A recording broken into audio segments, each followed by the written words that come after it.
Hello good morning students, welcome to our class. आज की class देखते हैं हम क्लास 8 के लिए है और सब्जेक्ट आपका साइंस है। चैप्टर 5 आज हम स्टार्ट कर रहे हैं जिसका नाम है कोयला एंड पेट्रोलियम। ओके, तो अपनी बुक्स ओपन कर लीजिए और ध्यान से देखिए। देखो, आज हम इस चैप्टर में कोयला एंड पेट्रोलियम के बारे में देखते हैं। कोयला पेट्रोलियम जो है कौन से प्रोडक्ट हैं और ये कहाँ से हमें किस प्रकार से ऑब्टेन होते हैं। ओके, चलो देखते हैं। देखो, we use various material for the our basic needs. हम हमारी बेसिक नीड्स को कंप्लीट करने के लिए हम काफ़ी सारे मटेरियल्स यूज करते हैं। Some of them are found in the nature, और कुछ होते हैं जो ह्यूमन मेड होते हैं। ठीक है, यानी कि कुछ तो हमें नेचुरल मिलते हैं, कुछ ह्यूमन मेड मिलते हैं। ठीक है, does this list include air, water, soil and the minerals. देखो, एयर है, वाटर है, सॉइल है, मिनरल्स है, ये सब क्या है? नेचुरल सब्सटेंस है। और जैसे can air, water and solution be upstate. देखो ध्यान से सुनो, क्या एयर, वाटर और सॉल्यूशन जो है कभी खत्म हो सकते हैं? No, never. ठीक है, ये कभी खत्म नहीं होंगे क्योंकि नेचुरल है। और you have already some study about chapter, देखो क्लास 7 में हम पहले पढ़ चुके हैं कि वाटर जो होता है हमारा लिमिटेड या फिर लिमिटलेस सोर्स होता है। ठीक है, वाटर लिमिटलेस होता है ना, पानी कभी खत्म नहीं होगा।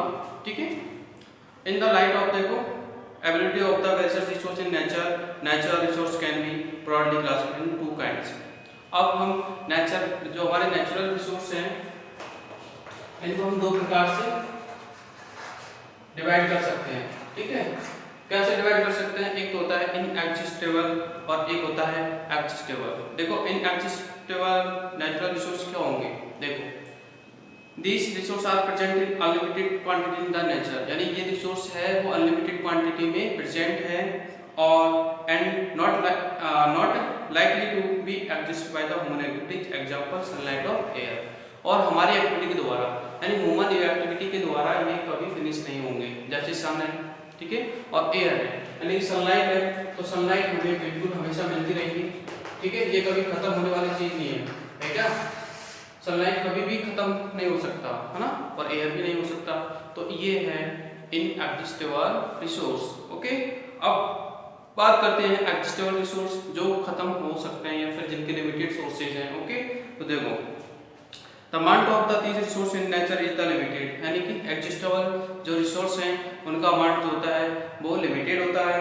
कैन बी, जैसे देखो कौन कौन से इसमें है, forest and jungle, wild life है, मिनरल्स है, कोयला है, पेट्रोलियम है और नेचुरल गैस, जो कि हम पेट्रोलियम गैस बोलते हैं उसको। ठीक है, वो है सीएनजी वगैरह जो गैस आती है वो भी है। तो ये सब क्या है? ये है एग्जिस्टेबल, यानी कि ये कभी ना कभी तो खत्म हो सकते हैं अगर हम इनका इसी प्रकार यूज लेते रहे। ठीक है, तो आपको समझ में आ गया होगा। ठीक है, एग्जिस्टेबल और इनएग्जिस्टेबल मीन्स। ठीक है, चलो अब देखो आगे हम देखते हैं।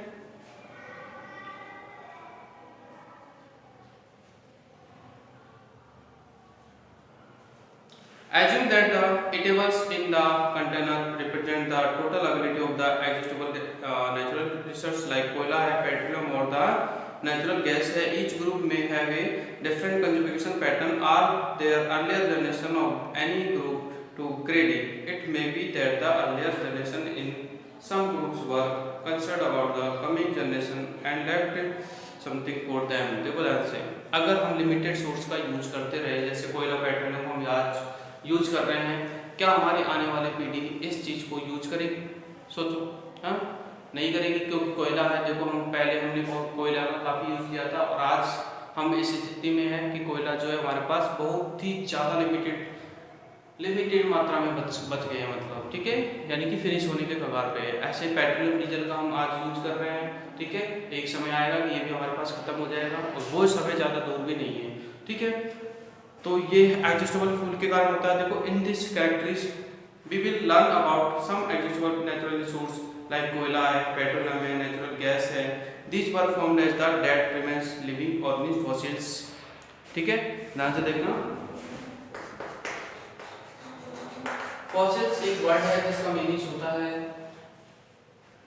जीवाश्म, बोलते हैं हम इसको। और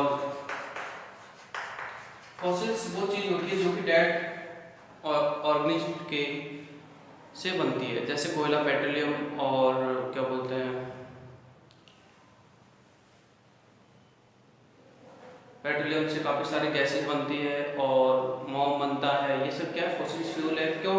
क्योंकि आपने पहले पढ़ा होगा कि जब हमारी जो अर्थ है काफ़ी टाइम पहले, ठीक है, अर्थ की मतलब उथल पुथल होने से क्या हुआ था कि काफ़ी सारे पेड़ पौधे प्लांट्स यानी कि जितने भी लिविंग और नॉन लिविंग ऑर्गेनिज्म थे वो सब पृथ्वी के अंदर क्या हो गए, दब गए। तो उनके दबने के कारण उनके मतलब हाई टेम्परेचर और हाई प्रेशर में दबने के कारण वो कन्वर्ट हो गए किसमें, ये फॉसिल फ्यूल यानी कि कोयला पेट्रोलियम में, ठीक है। और जिनको हम आज, ठीक है, खोद के या फिर माइंस के द्वारा हम आज उनका यूज कर रहे हैं। तो अब हम देखते हैं पहला जो अपना पॉइंट है वो है कोयला। तो देखो कोयला क्या होता है, यू मे हैव सीन कोयल और हर्ड अबाउट द, ठीक है, इसके बारे में आपने देखा होगा या फिर सुना होगा। It is hard and stone, it the back colour in the, यानी कि ये हार्ड स्टोन के जैसा होता है और बैक मतलब ब्लैक कलर का होता है। कोयला is one of the fuels used to the cook food, है ना। कोयला जो है हम खाना बनाने में काम आता है। इट वाज अर्लियर, यानी पहले के टाइम पे, it was used in the railway engine to produce steam to run of the engine, ठीक है। रेलवे इंजन में भी इसका यूज होता था। पहले स्टीम वाले इंजन चलते थे तो उसका यूज होता था। और also use in thermal power plant to produce electricity. Thermal power plant होते थे, थर्मल वर्ड का मतलब यही होता है, ठीक है। थर्मल वर्ड से मतलब हमें पता लग रहा है कि जो कोयला को यूज करके इलेक्ट्रिसिटी बनाई जाती है उनको थर्मल पावर प्लांट कहते थे, तो उनमें यूज होता था। तो कोयला is used to a fuel in the various industries, और कोयला जो है काफी सारी इंडस्ट्रीज हैं जिनमें फ्यूल के रूप में यूज होता है, ठीक है। अब देखो स्टोरी ऑफ कोयला, कोयला की स्टोरी के बारे में देखते हैं। देखो जो मैं आपको सुना रहा था वो अब आ गई स्टोरी जो मैं सुना चुका हूँ, ठीक है। देखो about 300 million years ago the earth has dense forest in the low like, ठीक है, wetland areas due to natural process के दौरान, जैसे लाइक फ्लडिंग है, this forest got buried under the soil, तो ये मिट्टी के अंदर क्या हो गए, बरीड हो गए। एज मोर सॉइल डिपॉजिट ओवर देम, और इनके ऊपर अधिक मात्रा में सॉइल डिपॉजिट हो गई, मतलब जमा हो गई। दे वर कंप्रेस्ड, तो ये कंप्रेस्ड हो गए यानी कि प्रेशर बढ़ गया इन पे। The temperature also rose as they sank deeper and deeper, तो टेम्परेचर भी धीरे धीरे बढ़ने लगा, यानी टेम्परेचर बढ़ता गया और ये डीपर मतलब और ज्यादा ही गहराई में चले गए। Under high pressure and high temperature, तो ये अंडर मतलब हाई प्रेशर और हाई टेम्परेचर के अंदर चले गए। तो dead plants got slowly converted to the कोयला, तो डेड प्लांट थे वो कोयला में धीरे धीरे कन्वर्ट होने लगे एज कोयला। कोयल कंटेन्स मैग्नेटिक कार्बन, तो कोयल में देखो आपको पता है काफी सारा कार्बन होता है कोयला, है ना। The slow process of the conversion of the dead vegetation into कोयला is called the कार्बोनाइजेशन, ठीक है। कार्बोनाइजेशन का मतलब होता है कि डेड जो प्लांट्स वगैरह थे उनका कार्बन यानी कोयला में कन्वर्ट होने का प्रोसेस होता है कार्बोनाइजेशन, ठीक है। Since it was from the remains of the vegetation and कोयला is also called fossil fuel, कोयला को हम क्या बोलते हैं, फॉसिल फ्यूल बोलते हैं। कोयला man is shown in the figure 05.2, देखो 5.2 में आपको कोयला की जो माइन है वो दिखाई गई है। इसमें देखो क्या किया जा रहा है, कोयले को अंदर से निकाला जा रहा है, ठीक है। आगे देखो, when heated in air कोयला burns and produce mainly carbon dioxide gas, जब हम कोयले को जलाते हैं तो ये काफी सारी मात्रा में कार्बन डाइऑक्साइड यानी CO2 गैस को देता है और हीट भी क्या करता है, प्रोड्यूस करता है, ठीक है। आगे देखो, कोक, कोयला is processed in industries to get some useful products such as coke है, कोयला है, टार है, कोक और कोयल गैस है। इन चीजों को बनाने में भी इंडस्ट्रीज में कोयले का यूज किया जाता है। जैसे देखो कोक, अब हम पहला पढ़ रहे हैं कोक। कोक क्या होता है, देखो it is A tough and polish and black substance होता है। It is an almost pure from the carbon, ठीक है। कोक जो होता है ना, कोक वो कार्बन की प्योर फॉर्म होती है, ठीक है। और टफ होता है ये और ब्लैक कलर का सब्सटेंस होता है, ठीक है। कोयला भी ब्लैक होता है और पोर्स यानी कि छिद्रित होता है, इसमें छोटे छोटे पोर्स होते हैं, ओके। चलो, Coke is used in the manufacturing of the steel and in the extraction of the many metals, ठीक है। ये स्टील की मैन्युफैक्चरिंग में काम आता है, मतलब स्टील को बनाने में, और काफी सारे मेटल्स होते हैं जिनके क्या बोलते हैं, एक्सट्रैक्शन में काम आता है, उनके विस्तारण में काम आता है, मतलब काफी सारे मेटल्स को बनाने में काम आता है, ठीक है। आगे कोलता तो देखो कोल तार के बारे में आपने सुना है, it is a black colour होता है, थिक लिक्विड होता है, which a unpleasant smell, it is a mixture of the 2000 substances. ठीक है, यानी कि 2000 के करीब 200 के करीब यानी 200 के करीब सब्सटेंसेस का एक मिक्सचर होता है कौन, कोल तार। ठीक है, और एक तरह से ब्लैक कलर का होता है और थोड़ा स्मेल भी इसकी बेकार होती है।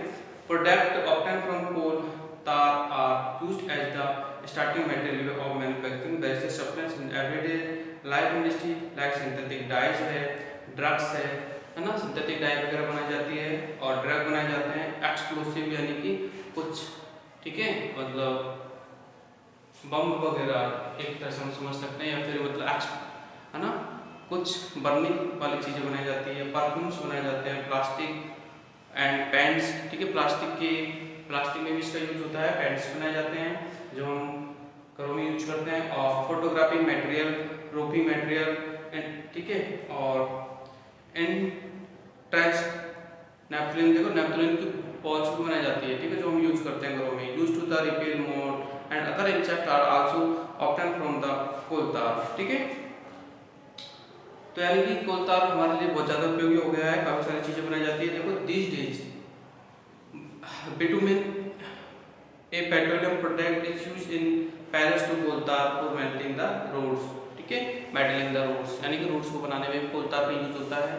ठीक है, आगे हम देखते हैं कोयला गैस, यानी कि कोयले की माइन से गैस निकलती है। तो देखो गैस का हम क्या यूज करते हैं, कोयला gas is the obtain during the processing of कोयला कैट कोक, है ना, कोयला से कोक जब बनता है तो एक गैस प्रोड्यूस होती है जिसको कोयला गैस बोलते हैं, और उसका क्या यूज है, देखो it is used as a fuel, यानी कि इसको फ्यूल के रूप में यूज करते हैं मैनी इंडस्ट्रीज में, है ना, और near to the coal processing plant. काफ़ी इंडस्ट्रीज होती है जो कि कोल प्रोसेसिंग प्लांट के पास होती है, यानी कि कोयला से संबंधित रिलेटेड जो प्रोसेसिंग होती है, जैसे कोयला से कोक बनाना, कोल तार बनाना, ठीक है, तो उनमें इसका यूज